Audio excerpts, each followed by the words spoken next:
Hello friends, எல்லாம் எப்படி இருக்கீங்க? வெல்கம் டு கோவை அம்மு சமையல். இன்றைக்கி நம்ம கிச்சன்லைங்க நல்லா டேஸ்டான ஹெல்த்தியான ஒரு ஸ்வீட் ரெசிபி தான் பார்க்க போகிறோங்க. இன்றைக்கி நான் பார்த்தீங்கன்னா தினை அரிசியும் பாசிப்பருப்பும் வச்சு பாயாசம் செஞ்சுருக்கேங்க. இந்த பாயாசம் குடிக்க அவ்வளோ டேஸ்ட்டாக இருந்துச்சுங்க. கண்டிப்பாக மிஸ் பண்ணாமல் நீங்களும் இந்த ரெசிபியை ட்ரை பண்ணி பாருங்கள். ஃபஸ்ட் டைம் என் வீடியோ பார்க்குறவங்களா இருந்தீங்கன்னா ரெட் கலர் சப்ஸ்கிரைப் பட்டன் அழுத்துங்க. பக்கத்தில் இருக்கிற பெல் பட்டனில் ஆளுன்னு கிளிக் பண்ணுங்கள். அப்போ தான் நான் போகிற ஒவ்வொரு வீடியோவோட நோட்டிஃபிகேஷன் உங்களுக்கு வருங்க. வாங்க இப்போ இந்த டேஸ்டான ஹெல்த்தியான பாசிப்பருப்பு பாயாசம், பாசிப்பருப்பு தினையரிசி பாயாசம் எப்படி செய்யலான்னு பார்க்கலாங்க.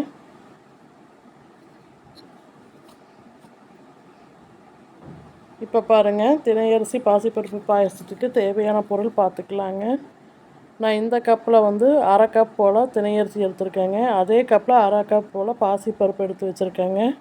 இப்போ இது ரெண்டையும் ஃபஸ்ட்டு நல்லா வறுத்து எடுத்துக்கலாங்க. இப்போ ஒரு பேன் அடுப்பில் வச்சுருக்கேங்க. இப்போ பாசிப்பருப்பையும் தினையரிசியும் சேர்த்துக்கலாங்க.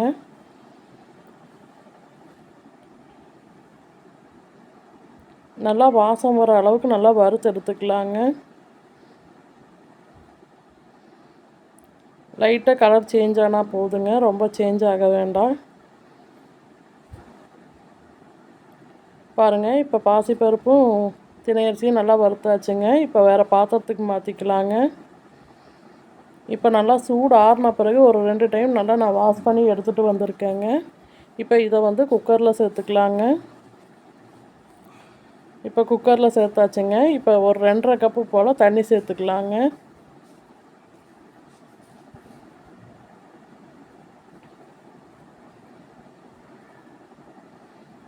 பாருங்கள், 2.5 கப்பு தண்ணி சேர்த்தாச்சுங்க. இப்போ குக்கர் மூடி போட்டு ஒரு 2 விசில் வர வரைக்கும் வெயிட் பண்ணலாங்க. பாருங்கள், 2 விசில் வந்த பிறகு ஓப்பன் பண்ணி பார்த்தாச்சுங்க. இப்போ இந்த அளவுக்கு நல்லா குழைவாக வெந்திருக்கணும் பாருங்கள். இப்போ இந்த தினையரிசியும் பாசிப்பருப்பையும் வேறு பாத்திரத்தில் சேர்த்துக்கலாங்க.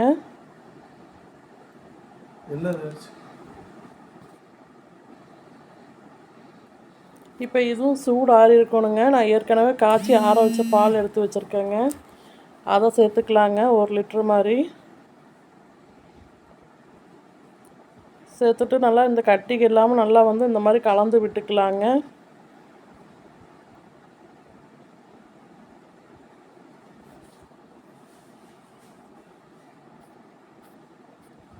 பாருங்கள், கட்டி இல்லாமல் நல்லா கலந்து விட்டாச்சுங்க. இப்போ இந்த பாயாசம் ஒரு 5 நிமிஷம் கிட்ட நல்லா கொதிக்கிட்டோங்க.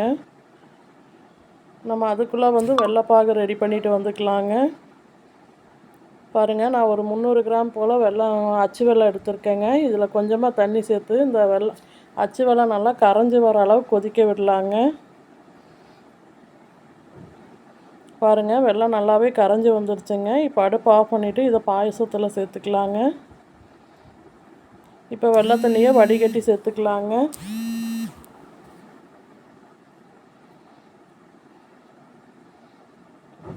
பாருங்கள், சேர்த்தாச்சுங்க. இப்போ நல்லா கலந்து விடலாங்க.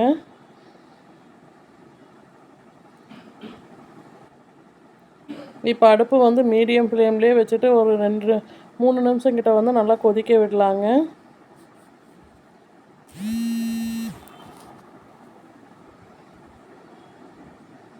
இப்போ ஒரு 1/4 ஸ்பூன் கிட்ட உப்பு சேர்த்துக்கலாங்க.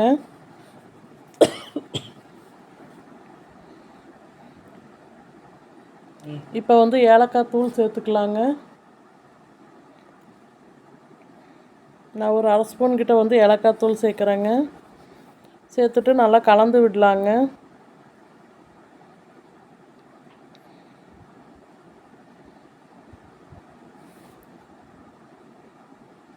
இப்போ நான் தேங்காய் எடுத்து வச்சுருக்கேங்க. இந்த தேங்காவை கொஞ்சமாக துருவி எடுத்துக்கலாங்க. நான் ஒரு 1/4 மூடி கிட்ட இந்த மாதிரி துருவி எடுத்துருக்கேங்க. இப்போ பாருங்கள், ஒரு 3 நிமிஷம் கிட்ட பாயசம் நல்லாவே கொதிச்சிருச்சுங்க.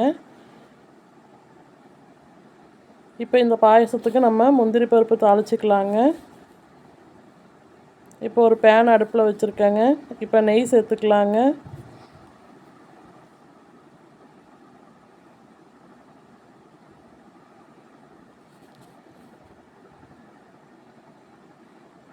இப்போ முந்திரி பருப்பு சேர்த்துக்கலாங்க. முந்திரி பருப்பு லைட்டாக கலர் சேஞ்ச் ஆகி வர வரைக்கும் வெயிட் பண்ணலாங்க.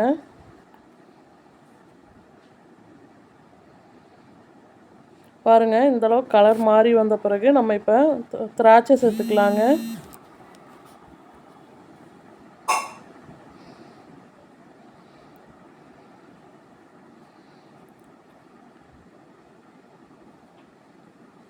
பாருங்கள், முந்திரி திராட்சை ரெண்டுமே நல்லா வறுத்தெடுத்தாச்சுங்க. இப்போ வந்து நம்ம துருவின தேங்காயையும் சேர்த்துக்கலாங்க. தேங்காய் கலர் சேஞ்ச் ஆக வேண்டாங்க. ஒரு நிமிஷம் கிட்ட வந்து இந்த நெய்யிலேயே நல்லா வறுத்தெடுத்துக்கலாங்க.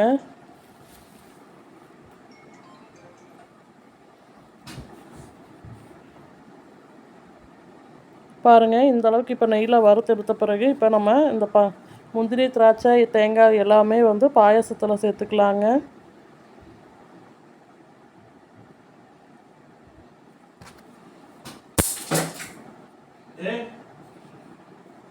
இப்போ பாயசத்தில் சேர்த்துக்கலாங்க.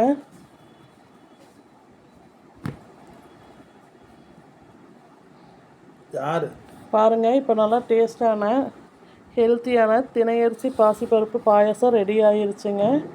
இதே மாதிரி நீங்களும் செஞ்சு பாருங்கள். இந்த ரெசிபி உங்களுக்கு பிடிச்சிருந்தால் லைக் பண்ணுங்கள், ஷேர் பண்ணுங்கள், கமெண்ட் பண்ணுங்கள். கோவை அம்மு சமையலை சப்ஸ்கிரைப் பண்ணுங்கள். பக்கத்தில் இருக்கிற பெல் பட்டனில் ஆளுன்னு கிளிக் பண்ணுங்கள். அப்போ தான் நான் போடுற ஒவ்வொரு வீடியோவோட நோட்டிஃபிகேஷன் உங்களுக்கு வருங்க. நம்ம கிச்சனில் ஏற்கனவே வந்து நிறைய விதமான பாயாசமும் செஞ்சுருக்கேங்க. எல்லாத்தையும் பாருங்கள், பார்த்து சப்போர்ட் பண்ணுங்கள். தொடர்ந்து சப்போர்ட் பண்ணிட்டு வர எல்லாத்துக்கும் ரொம்ப ரொம்ப நன்றிங்க. Thank you all.